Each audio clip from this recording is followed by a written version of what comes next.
Come with me through the streets of New York City. The taxis, the chatter, the endless motion. This is the energy that fuels our district. And right here in the heart of Manhattan is where the story begins. Welcome to the District 46 podcast, the Spotlight Sessions, a brand new series shining the light on incredible clubs and powerful voices that make District 46 extraordinary. I'm Jeffrey Chaitanya, your District 46 Public Relations Manager, and I'm so excited to kick off episode 1 with my home club, Traffic Toastmasters, a club with more than 67 years of legacy.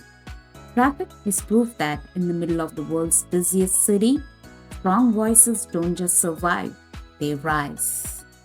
Welcome to District 46 podcast, the Spotlight Sessions. Today, we are right in the middle of Bryant Park with my club, Traffic Toastmasters. I am really excited about kicking off this podcast with Traffic Toastmasters, not only because this has been my home club, but Traffic is also a 67-year-old club. And yes, we are meeting today at Bryant Park. Traffic has proved consistently that in spite of the noise or chaos, whatever it is, our voices can rise above the noise. Let's start with our Spotlight series where you will meet our incredible members. For my first question, I'd like to invite Kuei, our distinguished Toastmaster. Kuei, you're a distinguished Toastmaster, the highest recognition in Toastmasters. From your perspective, what makes Traffic Toastmasters so special? Thank you. Thank you for that question, Madam Table Topic Master. What makes traffic so unique? In my experience as a distinguished Toastmasters, distinguished Toastmaster are just 3 letters after your name. I think the most important people are the members of Toastmasters, the individuals that come to each club meeting and participate in Toastmasters and give it all they can to improve their public speaking. And there is the reason why Traffic is such an amazing club. I've been in clubs where they're corporate clubs and everyone already know each other and everyone's comfortable with each other. It's easy to speak among friends and family. But when you come to a room, all strangers, sometimes you're the new person in that room and you're willing to put yourself up there to speak, to work on your public speaking. I think that takes real courage. That Traffic, I meet lots and lots of people with that kind of courage and that kind of motivation, that kind of strive. And it encourages me to continue to improve. Even though, as noted, I've had a lot of Traffic Toastmasters experience, my journey will never end. My journey always continues, and I always have an opportunity to learn from members that come to Traffic. That was awesome. And for my next question, I'd like to invite our president, Marran. Marran, as president of Traffic Toastmaster, what has been the most rewarding part of leading this club? Thank you. Jocelyn, thank you for a really good question. I have to admit, I was a little bit nervous when I was asked to be president of Toastmasters. I think I'd only been part of the club for 6 to 7 months, so I was a bit surprised to be asked to be president. But then I tried to take a deep breath and realize that I had been president of other organizations, and I just like to work with people. And what was really neat about this situation is that it's unusual to be asked to be the president, but to be the last person in the class. And I decided to take that as an opportunity. And hopefully, as I improve, I get to bring other people in the class along with me. And that feels really good. So, my goal this year as president is to try to improve as much as possible. And I also hope that everybody in the club with me, since I'm starting down here and trying to come up, can also rise and continue to improve. So, thank you for the question. Okay, wonderful. Thank you, Marin. My next question is for Rosalynn. Okay. So Rosalynn is also the club growth director of District 46. Here's a very special question for you. Toastmasters is about growth.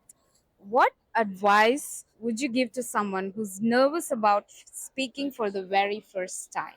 Thank you for the question, Madam Table Topics Master Jessley. What advice would I give someone who is nervous about speaking for the very first time? I would say, just do it. 10 years ago, I walked into my very first club meeting. I was so very nervous. I'm still nervous now. I hope you can't tell, but I am. And I feel like it's something that you just get used to, but it never goes away. So, in order for you to get used to it, it is like exposure therapy. Just keep doing it and doing it and doing it until it bothers you less and less. Someday, I hope to be able to speak in front of large crowds and be able to motivate them and be able to speak off the cuff and still make sense at the same time. But I feel like even if that happens in the future, I will still be nervous. And so, if anyone is nervous about speaking for the first time, just embrace it, live with it, and you'll do fine. You'll still survive. There's another side. And while I'm at it, I'm going to say never stop growing. Toastmasters is where you can learn and continue to grow regardless of how nervous you are speaking. And who knows where it may take you. You might even become the next club growth director. Thank you for the question. Okay, wonderful. Now I'd like to invite our brand new member, Tenny. Okay. Tenny, welcome to the podcast. Okay. So, can you tell us what inspired you to join Traffic Toastmasters and how your journey has been so far? Thank you, Tenny. Thank you, Jessie, our amazing table topic master for today. And hi, everyone. My name is Tenny. I've been in Traffic Toastmasters since earlier in June, perhaps around 2 months now. What makes me want to join and commit to Traffic Toastmaster is actually the members. So everyone here has been very supportive. I know the importance of being able to have confidence in myself in public speaking. It's not a trivial task for everyone, except especially for me. And so Traffic Toastmasters has provided a very safe space for me to grow, to make mistakes, and also to learn from each and every one of the members. We are all in different levels of public speaking and experience, but I always feel like I can always learn from everyone. Everyone has always have their own authentic self to offer, and I've been really enjoying meeting, getting to know, learning, and also practice my public speaking here. Thank you, Jessie, for the question. Thank you, Tenny. Now I need a last podcast member. Okay, so let's welcome Sabrina. Sabrina, meeting outdoors in Bryant Park is so unique. What's the funniest or most memorable city noise moment you've experienced during a meeting? Thank you. Thank you. That's a terrific question. So I've been part of the club now for close to 2 years, which is crazy to say. I joined in April 2023.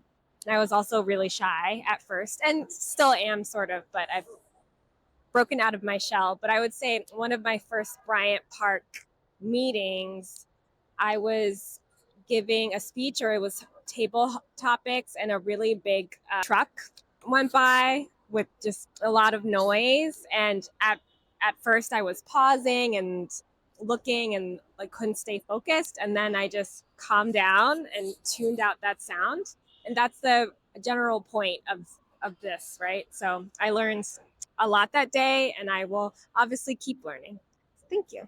Wow, that was a fantastic launch to our district podcast, the Spotlight Sessions. Traffic Toastmasters is actually a living proof that says no matter the noise or chaos, we can do a meeting. And I'd like you all to look around and see the chaos.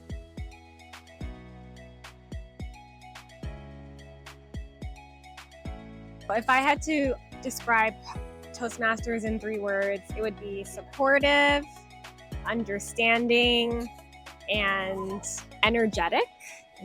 Traffic is near and dear to my heart because one, I walked in and everyone was so welcoming. I thought the evaluations were really great and I wanted to be able to improve myself.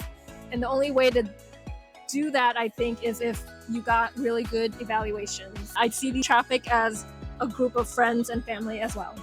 There's probably 3 things I'm going to mention as to why Traffic Toastmasters has lasted for so long. The first thing is, and this is very obvious, is in the middle of New York City. It's one of the greatest cities in the world. There's so many people here, so many opportunities, such diversity. It's hard to imagine something like Traffic Toastmasters dying away quickly. Traffic Toastmasters has existed for 67 years, but none of the members here have been around that long. It has evolved over time. Traffic Toastmasters is not named because of the traffic in Manhattan, but because it was started by a group of businessmen that worked on roads. Did you know that? Okay, so there's history behind traffic. The second is that I think there's this really great culture of uplifting members and encouragement that occurs here at Traffic. And I think that exists in a lot of other clubs. Toastmasters fosters that a lot, but I think it especially is front and center at Traffic. Because so many of us remember in our very, very, very recent memory that we were scared to be up here, that this was not comfortable. And even myself, not coming up here for a while, I am scared and not comfortable up here. And the third, we just have a lot of fun. Traffic's a fun club, and who doesn't enjoy fun? It's hard to imagine what the world will look like 10 years from now. But whatever the world looks like, I think that New York City will continue to be the center of it. And Traffic Toastmasters will be the center of that.